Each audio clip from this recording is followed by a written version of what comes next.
जापानियों ने पूरी तरह से तबाह कर दिया। अमेरिका पूछा मारा क्यों था हमारा तुमसे क्या दुश्मनी?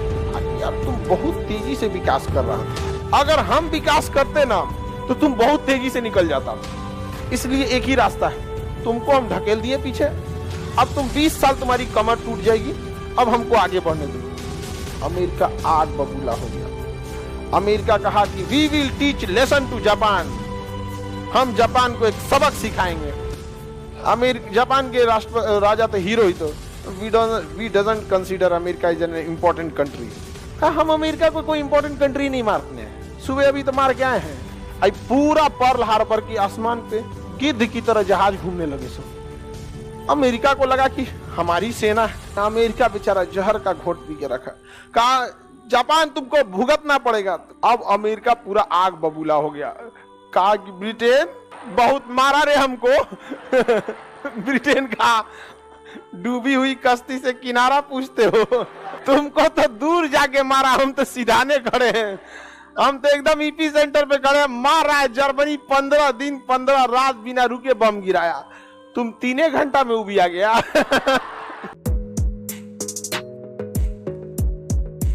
ब्रिटेन की एयरफोर्स भी क्या हो गई थी, हार चुकी थी। जरूर ये बात है कि जर्मनी के पास इतने ज्यादा एयरफोर्स थे कि तबाह होने के बावजूद ही दूसर बना लेता था, फैक्ट्रीज वगैरह सब चालू थी। और इधर ब्रिटेन को समस्या था कि भारत में भी चल रहा था भारत छोड़ो आंदोलन, पूरे सैनिकों को कहाँ ले जा सकते थे, आजाद हिंद फौज का गठन हो गया था। अब पूरी दुनिया यूरोप में पूरी तरह से पीस के रह गई थी। यही यूरोप शांति का नोबल देने वाले हैं सर, छोटा सा पूरी दुनिया में अशांति अपने फैला के रखा है सर, और उसका दुनिया में जा रहे हैं शांति का नोबल देने के लिए। पूरी दुनिया में जहां जहां इसका उपनिवेश था, ब्रिटेन वहां से अपने सैनिक बुला के लाया था। अमेरिका मजा ले रहा था साइड से बैठ के, प्रथम विश्व युद्ध में भी मजा ले रहा था। हाँ मारो मारो, हम हथियार देंगे, हमसे हथियार खरीद लो, ब्रिटेन लो, जहाज चाहिए ले जाओ ले जाओ ले जाओ, 500 करोड़। नहीं समझा? तो जब आपके पास आप सप्लायर रहते हैं, डिमांड बढ़ती है तो आपके लिए तो फायदा है। अब कोई डॉक्टर है, उसके पास इलाज है किसी चीज का, अब बाकी सारे लोग को बीमारी हो जाए, डॉक्टर को क्या दिक्कत? कोई दिक्कत है? फायदा ही उसके लिए। यहाँ पर किसी सबको खजुवट हो जाए, सारा खजुवट का डॉक्टर खुश हो जाए, हाँ बिल्कुल आइए खजुवट ठीक हो जाएगा। हमें समझ में आ रहा है कि नहीं? एक चेहरा पे तो कौन चीज निकल जाता है, पिंपल्स बोलते हैं, हाँ फुंसी वगैरह। तो उसका अगर डॉक्टर है तो किसी को पूरा का पूरा भर के मुंह हुआ उसका कटहल हो जाए तो डॉक्टर को क्या दिक्कत है, और आओ इलाज कराओ। तो अमेरिका डॉक्टर की तरह ट्रीट कर रहा था। अरे तुमको जर्मनी मारा, जर्मनी मार दिया, लो ये लो नौसेना का पनडुब्बी ले जाओ, ये पानी वाली जहाज ले जाओ, ये ले जाओ। ये ससुरा पूरा बेचने के चक्कर में था, यहाँ पे पूरी बढ़िया से टेंशन फ्री था, कहा हमको कौन क्या कर सकता है। अब ये इसके पास पावर भी बहुत था, इससे कोई लड़ता भी नहीं। आज भी देखिएगा सबसे बड़ा सैन्य बजट इसी का, किसका? अमेरिका का। अमेरिका पूरा दबदबा बना रहा था। अब वर्ल्ड का नक्शा ये देखिए, क्योंकि पृथ्वी तो गोल है, पृथ्वी क्या है? गोल, ऐसे चपटा थोड़ी है। तो हम कहीं से भी काट, बार बार तुम लोग जियोड मत ले आ दिया करो, जियोड में क्या समझाने के टाइम पे, तो उसको आप कहीं से भी क्या कर सकते हैं, खोल सकते हैं। ये भी है, ये इंडिया हो गया, ठीक है। ये क्या हो गया? यूरोप। सारा मारधार किधर है? यूरोप। तो देखिए अमेरिका इस रास्ते से भी यूरोप पहुंच सकता है, पहुंच सकता है। ये रहा अमेरिका। कौन सा महासागर पार करेगा? प्रशांत महासागर। प्रशांत महासागर पार करके, रूस पार करके कहां जा सकता है? यूरोप। ये जगह कौन है? जापान। ये कौन है? जापान। और अमेरिका यहां से भी, ये भी रास्ता है। वो प्रशांत महासागर अभी दिखाएं आपको, इधर से ना जाके अटलांटिक महासागर पार करके भी कहां आ सकता है? यूरोप।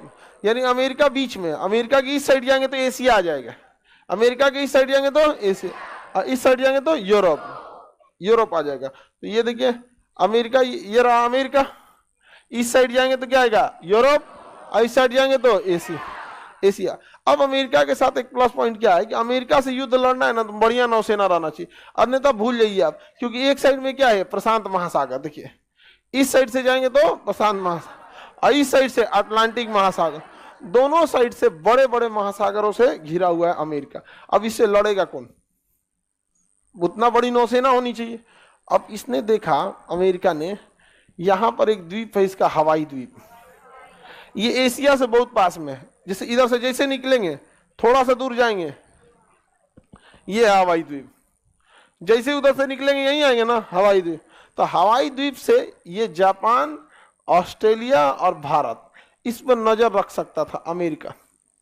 कौन रख सकता था? अमेरिका।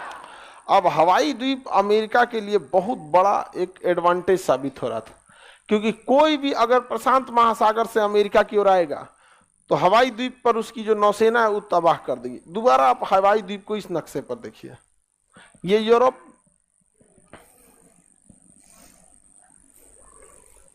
आप लोग को समझ में आता है ये सब लड़ाई झड़े?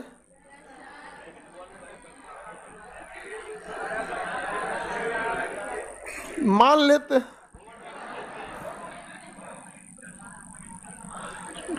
लड़की सोच रही है कब मार खत्म हो, तो बाप रे कितना की चाइन हो गलू। हाँ, ये जगह कौन सा जगह? ये यूरोप। सारा ईपी सेंटर यही है यूरोप। प्रथम विश्व युद्ध का भी ईपी सेंटर हाँ यूरोप। ये भारत है, बेचारा चुपचाप देख रहा था। हम का कोई लो भाई, हमरा उठा के लेके चल गया द्वितीय विश्व युद्ध में। कांग्रेस ने तो त्यागपत्र दे दिया था, जिन्ना खुश हो गया था। इन लोग की देख रहे हैं कि उस समय भारत के सोच देखिए, हमें आजादी दो, जिन्ना कह रहा है कि हमको बांटो। अब पूरी दुनिया जा रही है कि हम कहाँ कब्जा करेंगे। हम लोग बहुत शोषण कर दिया सब यहाँ पे। ये एक जगह कौन है? जापान। ये अमेरिका। इधर अटलांटिक महासागर है, ये अटलांटिक क्रॉस करते क्या आ जाएगा? यूरोप। जैसे अटलांटिक क्रॉस करेंगे क्या आ जाएगा? यूरोप आ जाएगा। ठीक है। अब ये है प्रशांत महासागर, सबसे बड़ा महासागर प्रशांत, और ये है उसका हवाई द्वीप। हवाई द्वीप को प्रशांत महासागर का चौराहा कहा जाता है। प्रशांत महासागर का चौराहा। हवाई द्वीप पर किसका नौसेना थी? अमेरिका की नौसेना थी। अब जापान कहा कि यार ये तो गड़बड़ आदमी है अमेरिका, यहां इतनी बड़ी नौसेना बना दिया है, पूरा भयानक है। और जापान, अमेरिका के पास पैसे थे क्योंकि पूरी दुनिया को हथियार बेचा था। देखिए, जब आप बिजनेस करते तो आपको 2-3 फायदे होते हैं। सबसे पहला कि आपके पास इनकम आता है, दूसरा आपके पास टेक्नोलॉजी आ जाती है। समझ में आया ना? अब जैसे किसी के यहाँ कोई होटल वाला है, उसके यहाँ 10 समोसे बिक रहे हैं, पैसा कम, उसके पास टेक्नोलॉजी भी कम आएगी। किसी के पास 10,000 समोसे बिक रहे हैं, पैसा भी ज्यादा, अब उसमें नया नया फ्लेवर जोड़ेगा। समझ में आ गया कि नहीं आ गया? उसमें अभी कुछ कुछ और डाल देगा, उसमें पनीर डाल देगा, उसमें कुछ और डाल देगा, कुछ डाल दे वहां पे। समझ में आ गया कि नहीं आ गया? उसके बाद टेक्नोलॉजी आएगी। जितना ज्यादा आप प्रोडक्शन करेंगे आप में रिफाइन होते जाएगा वो। तो अमेरिका हथियार बेचता था तो पैसे तो आते थे और हथियारों में निपुणता भी चली आती थी। आज हम लोग देखिएगा बढ़िया ड्रोन नहीं बना पाते हैं, लेकिन अब हम लोग बना रहे हैं बहुत बेहतरीन ड्रोन। तो हम लोग के पास अभी रिफाइन नहीं है। अमेरिका इतना हथियार बना लिया कि उसके पास टेक्नोलॉजी बहुत जबरदस्त आ गई। समझ में आ गया कि नहीं? और वह यहाँ हवाई द्वीप पर एक जगह था पर्ल हार्बर। क्या नाम था? पर्ल हार्बर पर उस समय उसने दुनिया का सबसे बड़ा सैन्य अड्डा बना दिया और वहां लगभग 150 पानी वाली जहाजों का एक फ्लीट तैयार किया। भारत के पास अभी एगो विक्रांत है, एगो विक्रमादित्य है, और बहुत बड़े बड़े तो फ्लीट भी नहीं है हमारे पास। लेकिन अमेरिका ने तो पूरी तरह से तबाही का पूरा फुल प्लान बना के चलाया अमेरिका। जापान देखा कि यार ये तो गलत बात है। ये जापान के पास उस समय लगभग 110 थे फ्लीट। और देखिए, कोई भी देश अपनी टोटल फ्लीट, जैसे नौसेना की क्षमता, फ्लीट 100% रिवील तो करता नहीं है, काय को करेगा कोई भी देश। लेकिन जापान के पास उस समय लगभग 110 थे और अमेरिका के पास 150। और अमेरिका नेक्स्ट 200 जहाजों का ऑर्डर कर चुका था। जापान देखा कि रे भाई साहब 150 अभी है, 200 का ऑर्डर दिया है, 350 हो जाएगा, इसका कहीं युद्ध नहीं है, हथियार बनाइए रहा है, इसको रोकना जरूरी है, इसको रोकना जरूरी है। जापान कहा कि खिलाओ वो, क्या वो खेला। जापान कहा कि ना होगा हमसे। जापान ने अपनी नौसेना लाया और यहां लेके गया कहां पर? पर्ल हार्बर पे। अब मारा, सवेरे 7 बजे से बम मारना चालू किया। विमान वाहक पोत होते हैं, जहाज जिसके ऊपर लड़ाकू, पानी वाली जहाज होती है जिसके ऊपर रनवे बना होता है, वहां से छोटी जहाजें टेक ऑफ करती है। लड़ाकू जहाजें जो होती है ना, वो छोटी होती है साइज में। लड़ाकू जहाजें साइज में क्या होती है? छोटी होती है, जिस वजह से वो इजीली टेक ऑफ कर सकती हैं और ले जाके बम भर भर के लगी सब गिराने। और पूरा देखते देखते देखते 7 दिसंबर 1941, 7 दिसंबर 1941 अमेरिका ने पर्ल हार्बर पर सुबह 7 बजे दस्तक दिया। लोग बरस कर रहे थे। नहीं, यहाँ जापान नहीं, यहाँ पे पर्ल हार्बर पे सैनिक क्या कर रहे थे? बरस कर। कोई अखबार पढ़ रहा था, कोनो बतिया रहा था टेलीफोन पे। समझ में आ गया कि नहीं आ गया? कोई कुछ कर रहा था, कोई सफाई कर रहा था। पूरी पर्ल हार्बर में आसमान में जहाज दिखने लगे। अरे ये किसका जहाज है? और इतनी बेहतरीन ढंग से उन्होंने आक्रमण किया था पर्ल हार्बर पे, पूरी प्लानिंग के साथ, जैसे कोई नक्शा है। ये पर्ल हार्बर 5 गो गांव के बराबर अकेले, इतना छोटा सा तो होता नहीं है यहाँ पर। अब उसके अलग अलग एरिया होता है। यहाँ पर एमुनेशन एरिया होता है, यहाँ पे हथियार रखे होते हैं। एक एरिया होता है रडार एरिया, जहां पे निगरानी के सारे सामान होते हैं। एक होता है रेसिडेंशियल एरिया, जहां पे सैनिक सब आराम करते हैं। एक एरिया होता है एडमिनिस्ट्रेटिव एरिया, जहां पे सारे डिसीजंस लिए जाते हैं। एक होता है टेक्निकल एरिया, जिसमें सारे टेक्निकल मशीनरीज वगैरह लगी होती हैं। एक होती है इलेक्ट्रिकल एरिया, जहां बिजली वगैरह होता है। एक मेन फाइटर एरिया, जहां पे रनवे होता है। यहाँ पे क्या होता है? रनवे होता है। इस रनवे पे क्या खड़े रहेंगे? जहाज। और यहाँ पर एक मेन होगा डकयार्ड होगा, डकयार्ड होगा, जहां पानी वाली जहाजें ऐसे ऐसे आके खड़ी रहेंगी। एक जो बैकयार्ड में था अलग से, यहाँ पे भी पानी वाली जहाजें आके खड़ी थी यहाँ पे। तो यहाँ पे सामान लोड करने के लिए पानी वाली जहाज में बंदरगाह होगा, एक दूसरे साइड में बंदरगाह था। ये पूरा नक्शा था किसका? Pearl Harbor. पर्ल हार्बर को हराना नामुमकिन सा था। 3-3 ठो इसमें क्या थी? डकयार्ड थी।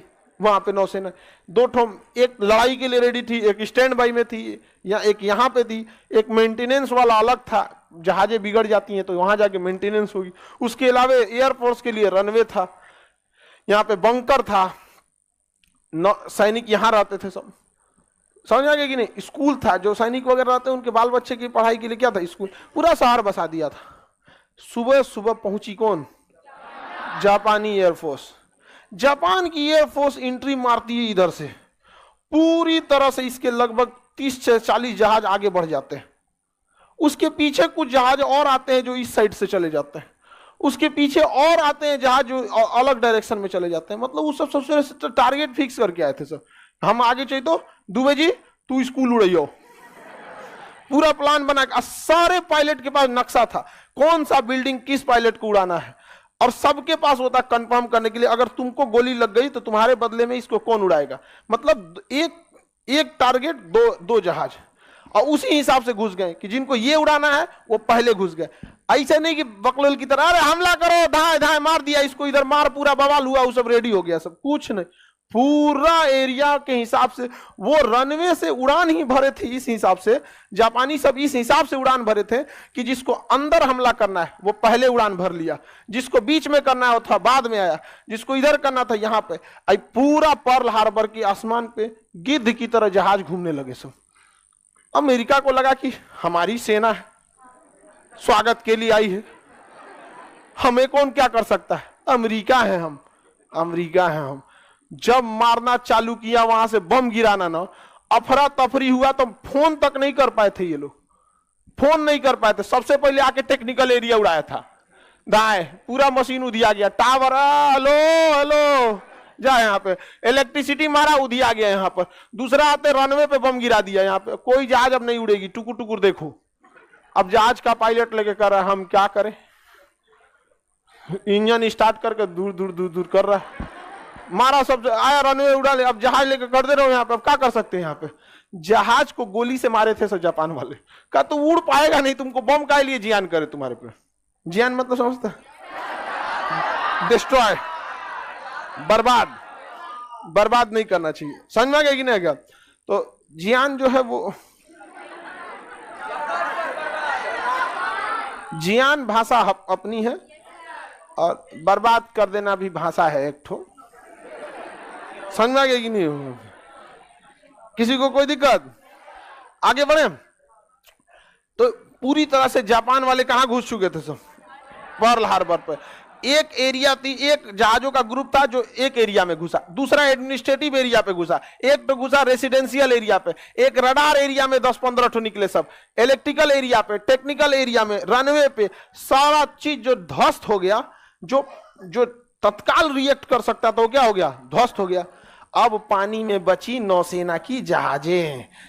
समझ में आ गया? ये जहाजें कुछ डॉकयार्ड में लगी थी, कुछ की सर्विसिंग हो रही थी, कुछ रेडी थे अपने मिशन पे जाने के लिए हथियार गोला बारूद से लोड करके, कुछ स्टैंड बाई में खड़े थे कि कभी कुछ इमरजेंसी हुआ तो हम लोग रिस्पॉन्ड करेंगे, कुछ बिगड़े हुए थे, उनकी सर्विसिंग हो रही थी। उन्होंने कहा कि एक तो पहले बाद में इलाज हो। तो भाई रेडी कौन है रे? जितना लोग रेडी जहाज थे सबके ऊपर बम मारना चालू किया, ये उड़ा दिया, ये उड़ा दिया, ये उड़ा दिया। शाम को जापानियों ने कहा ओके टाटा बाय बाय, चल दिया, मारा पर्ल हार्बर उड़ा के जापानी चल दिए। जापानियों ने पूरी तरह से तबाह कर दिया। अमेरिका पूछा मारा क्यों था हमको? हमारा तुमसे क्या दुश्मनी, आके मारा क्यों हमको? अब जैसे हम ही लोग हैं, हम लोग के ऊपर आके अगर कोई देश कहीं बाहर से आए, केनिया से हम लोग का कोई दुश्मनी है, आके बम मार दे, तो हम लोग पूछेंगे ना आखिर तुरा दिक्कत क्या है? कोई दुश्मनी है हम लोग का केनिया से? कोई दुश्मनी नहीं है। आए सिंगापुर धाए धाए बम गिराना चालू करे तो बाद में पूछेगा ना ये सिंगापुर तुमको क्या हो गया भाई, आखिर क्या हुआ है? ये समझ में आ गया कि नहीं आ गया? तो जापान से पूछा अमेरिका यार किए क्या थे हम, ये बता तुमको। कहा यार तुम बहुत तेजी से विकास कर रहा था, हमको ये देखा नहीं गया। अगर हम विकास करते ना तो तुम बहुत तेजी से निकल जाता, इसलिए एक ही रास्ता है, तुमको हम ढकेल दिए पीछे। अब तुम 20 साल तुम्हारी कमर टूट जाएगी, अब हमको आगे बढ़ने तुम। अमेरिका आग बबूला हो गया। अमेरिका कहा कि we will teach lesson to Japan, हम जापान को एक सबक सिखाएंगे। जापान के राजा तो हीरो ही तो, we doesn't consider America is an important country. कहा हम अमेरिका को कोई इंपॉर्टेंट कंट्री नहीं मारते हैं, सुबह अभी तो मार के आए हैं। इसमें अमेरिका, ये जो जापान के जहाज जो पायलट थे उनका जब एम्यूनिशन खत्म हो गया था गोली, तो जब सारा बम्बार्डमेंट कर दिए सब ना, तो अब बच गए कौन? सैनिक लोग। तो खोज खोज को गोली मार रहा था जहाजिया पे से, जहाजिया नीचे ले आके चला हो गोली, अब भागता मार ध ध ध मारा, सब पूरी तरह से ध्वस्त कर दिया। जब गोलियां खत्म हो गई थी तो इन लोग का ये अपनी जहाज ले आके लड़ा देते थे सब, कामाकाजी बोला जाता था। क्या कहा जाता है? कामाकाजी। जापानी सब इतने ज्यादा, आज भी सबसे ज्यादा देश के प्रति समर्पित जापानी रहते हैं। 110 साल के एज में भी वो पेंशन नहीं लेते हैं, जबकि जापान के लोगों को पेंशन दिया जाता है, लेकिन जापान का ज्यादातर व्यक्ति अपना पेंशन देश के लिए लौटा देता है। और जापान के लोग आज भी 110 साल के एज में भी बिजनेस करते हैं, कुछ ना कुछ काम करेंगे। यहाँ पर आप देखिए कुछ कुछ रेस्टोरेंट रहेगा, वहाँ बूढ़े बूढ़े लोग बैठे रहेंगे, लेकिन वो कहते हैं कि हमको अपने देश के लिए काम करना है। और वहाँ के लोगों का कल्चर है ये, कहते हैं कि अगर हम काम नहीं करेंगे तो समझ जाओ हम जल्दी मरेंगे। और सबसे ज्यादा जिंदगी कौन जीता है? जापान में। तो 110 साल वहाँ नॉर्मल है। हमारे यहाँ 110 साल में तो आदमी पारदर्शी हो जाए, आर पार दिखने लगेगा। अरे चाचा वो पार दिख रहा है जी 110 साल में एकदम बेचारा अजीब सियार हो जाएगा आदमी, एकदम बहुत दिक्कत हो जाएगा 110 साल में। तो पूरा पर्ल हार्बर किसने उड़ा दिया? किसने उड़ा दिया? जापान ने। अमेरिका बेचारा जहर का घोट पी के रखा। कहा जापान तुमको भुगतना पड़ेगा। तो कहा फिर बोलेगा रे तुम फिर भुगतना पड़ेगा। अब अमेरिका पूरा आग बबूला हो गया। कहा कि ब्रिटेन, ये ब्रिटेन बहुत मारा रे हमको ब्रिटेन का डूबी हुई कश्ती से किनारा पूछते हो